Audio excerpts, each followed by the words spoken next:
The idea of setting up an archive resulted from the two films that were made as part of the Alrewas Arts Festival.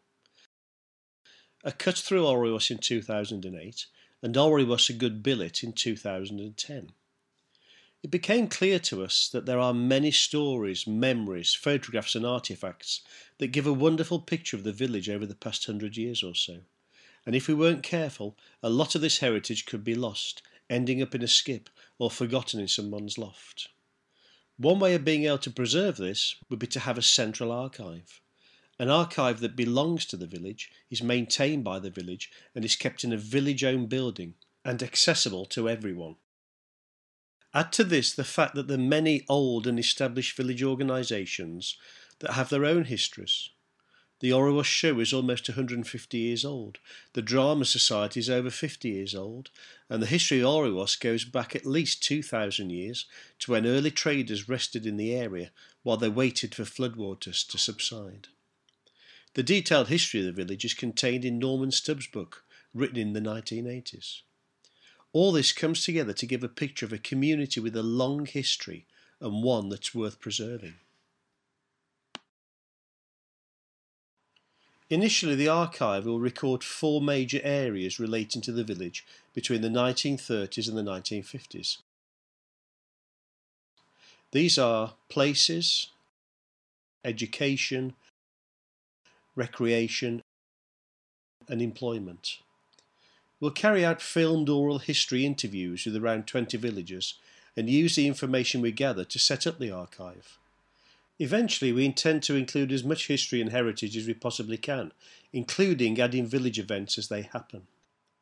The main archive itself will be digital. In other words, all of the film, audio and photographs we collect will be digitised and stored on a computer hard drive. A website will be produced so that the history and heritage of the village can be available to anyone on the internet.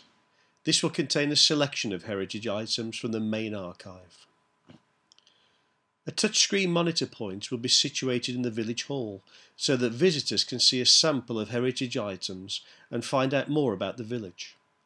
The village hall has been selected as it's a building owned by the villagers.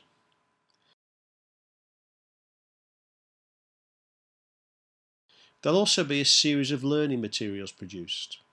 A film entitled Alrewas at Work, Rest and Play. This will be on sale to the public and profits will help to maintain the archive when the funding is finished. A book of the same name that will be given free of charge to every house in Alrewas.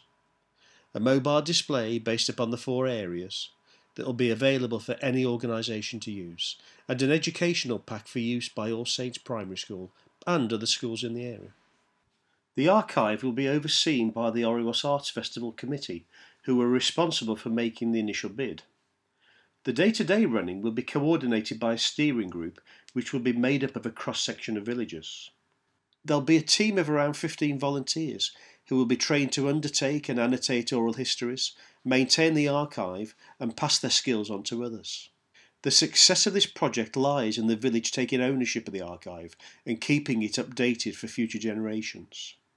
There will be equipment made available to villagers for them to record their own family stories and memories that can then be added to the archive. The bulk of the archive will be completed by the start of the 4th Alrewas Arts Festival in August 2012. The educational materials will be trialled in the school in the 2012 autumn term. However, the archive will continue long after this and grow year upon year. This is a very exciting project and means that the heritage of Alrewas can be preserved by and for its people for many years to come. We're very grateful to the Heritage Lottery Fund for believing in our project, and we know we can deliver something that's going to be quite spectacular.